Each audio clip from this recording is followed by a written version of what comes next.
Hit that like button, man. Hit that subscribe button. The case that kicked off months of chaos in the prison system. Even if a true resolution is still a long way away. In a packed Oneida County courtroom, a step toward justice for the family of Robert Brooks. First up, Nicholas Anzalone taking a plea deal on a manslaughter charge. Is that what you want to do here today? Yes, Your Honor. Admitting his role in the brutal beating of Brooks at Marcy Correctional last December. Mr. Anzalone, how did you plead to that second count, manslaughter in the first degree, guilty or not guilty? Guilty, Your Honor. He'll spend the next 22 years in state prison. Next up, Anthony Farina. Mr. Farina, how do you plead to that second count, manslaughter in the first degree, guilty or not guilty? Guilty, Your Honor. Pleading guilty to manslaughter in exchange for 22 years in prison. Michael Mashaw also taking the deal. He was the ranking corrections officer in the infirmary who admits he didn't stop the beating or help Robert Brooks. That's what As they you get. intervened, you did not order the beatings to cease and delayed ordering timely medical assistance for the deceased, Robert Brooks, until it was too late to save him. You did that to be true? Yes, Your Honor. Pleading guilty to manslaughter in exchange for 3 to 9 years in prison. David Walters also accepting the plea. Mr. Walters, how then do you plead to that sixth count, manslaughter in the second degree, guilty or not guilty? Guilty.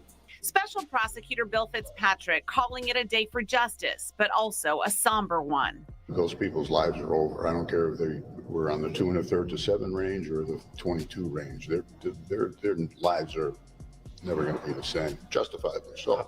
But not everyone admitted their guilt. David Kingsley rejecting his plea deal and plans to take his case to trial. I say we should proceed to that. We should reject the offer. Kingsley now faces a murder charge, and if convicted, life in prison. Understanding your exposure. You will not Give 'em see life. for disfavorable again as we go forward. Michael Fisher also rejecting the deal. And we're formally rejecting that offer already before the trial.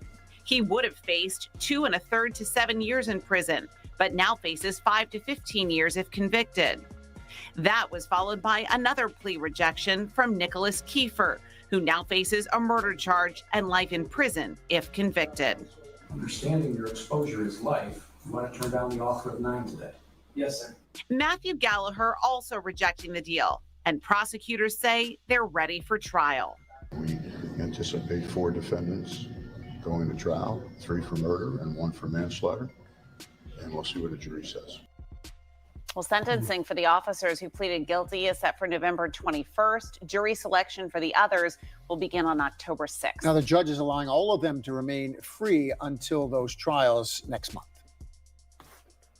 Now that there is BS though. You know, there it go, one of those situations. The judge allowing all of them to be free. The judge allowing all of them to be free for homicide charges when we all seen that on video where they beat that man bad. They beat him to death. Straight up. They beat him bad. And I don't think a jury is going to say that they're not guilty of that because they went crazy in there. They was picking him up. They beat him in one area, took him to the infirmary, beat him some more. Like, come on, man. Yeah, and they said they going to trial. Now, they got a right to go to trial, but from the video that we seen, I don't think a jury going to let that slide. Yeah, at all. Because they all was in there going hand. And the nurses was in there. They supposed to be helping people in the infirmary. They sat there the whole time. Sat there. Watched this. And from the looks of it, it looked like it was their protocol to take people down the infirmary and beat on them. They just got caught that time because it went too far. Straight up. It looked like it was protocol for them to take people straight to the infirmary and beat them. Because the way they was going in, it was like this was normal. That's what they do. They was around laughing and everything. They said it was, you know, Nothing. We didn't do nothing wrong. Yeah, all right. I hope they get what they deserve, though. All of them. Yeah. You know, because they took it too far. For real, for real. I hope they get what they deserve, man. You haven't already smashed that like button, hit the like button. Hit that subscribe button. Yeah. 4 of them took pleas. And 3 of them said they going all the way. Yeah, because I think it was 7 of them.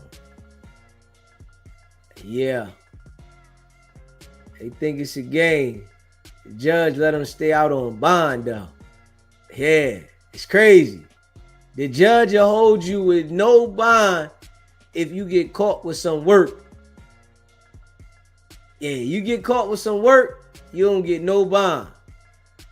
Yeah, Diddy ain't get no bond.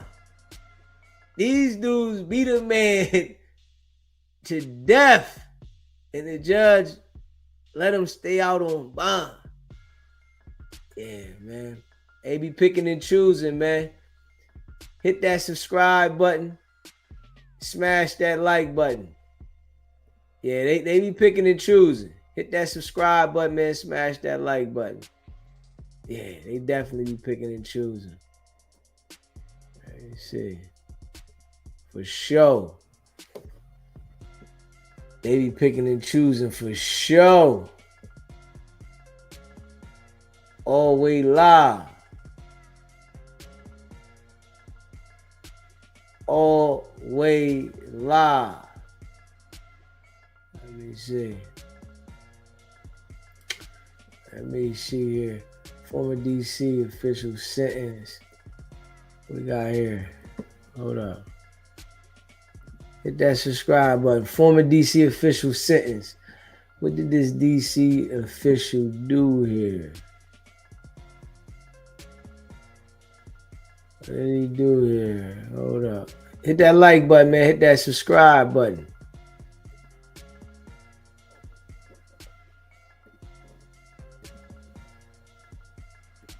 A former D.C. official was sentenced to jail time along with months of house arrest and probation. Dana McDaniel, the former deputy director for D.C.'s Office of Neighborhood Safety and Engagement, pled guilty earlier this year in a federal bribery case, Prosecutors say McDaniel accepted at least $10,000 in cash in exchange for using her position to steer contracts and grants to a Maryland man.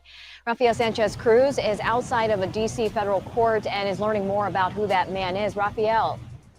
A lot of them be doing Annie, this kind of today stuff. in court, Dana McDaniel mentioned the name of that confidential informant that gave her that bribe. She said, Alu Kamara. Now, he has pled guilty to bank fraud and bribery charges, but he's also the alleged informant involved in the federal bribery case against Ward 8 council member Trayon White. The story of a fallen hero. That's what Dana McDaniel's attorney said outside of D.C. federal court after she was sentenced to 46 months served with a combination of weekends in jail, house arrest, and probation for a federal bribery case. Ms. McDaniel doesn't agree with the position that she sold herself for her position. McDaniel was allegedly caught on video accepting $10,000 in cash while working in D.C.'s Office of Neighborhood Safety and Engagement. She worked there from 2020 to 2023. Prosecutors say the bribe was in exchange to use her position as deputy director to steer contracts for violence intervention to who she identified today as Alu Kamara. It's our position that she was actually poached and that she found herself in a bad time and had a lapse of judgment and made a bad decision, one that she'll regret for the rest of her life. Kamara is the informant who allegedly is involved in the bribery case against councilmember Trayon White. The Ward 8 council member has pleaded not guilty and is expected to face trial next year. McDaniel's attorney had this to say about Kamara, who's awaiting sentencing after pleading guilty to bank fraud and bribery. When considering what that person has done and the people that person has impacted, that they should use their resources to come back with something that's just for the citizens of the district. Now, no comment from Kamara's lawyer today. As for McDaniel, she'll spend the first 4 months of her sentence, spending the weekends in a local jail. After that, she'll serve 6 months in home arrest. After that, it will be a probation period. Live in the district, I'm Rafael Sanchez Cruz, WUS. Oh, she got a sweet deal. She got a sweet deal. Yeah, that was sweet. That was a sweet deal. I ain't even gonna lie. Hold up. She gotta do weekends and then home confinement. Yeah, and probation. Yeah. She got a sweet deal. But I don't understand why these people that do that stuff think that they're gonna get away with that. Yeah, it's like you gonna get caught. You're not gonna be able to do that type of inside stuff and get away with it. Somebody's watching that you know, then they go tell somebody that they know what they doing. Somebody get to hating. They always tell on that stuff. So I don't even know why. I would never do nothing like that that's attached to my name. If it's something that I know is going to be attached to my name, I'm not doing it. Hell no. That's the easiest way to get caught. You in position doing a certain thing, and then you allow somebody to use your position as if the people not going to know you being in position why this person was able to do certain things. Like, I think that is crazy. Yeah. You know, I think that's crazy. Man, hit that like button, hit that subscribe button. I don't think they be thinking. Really, though.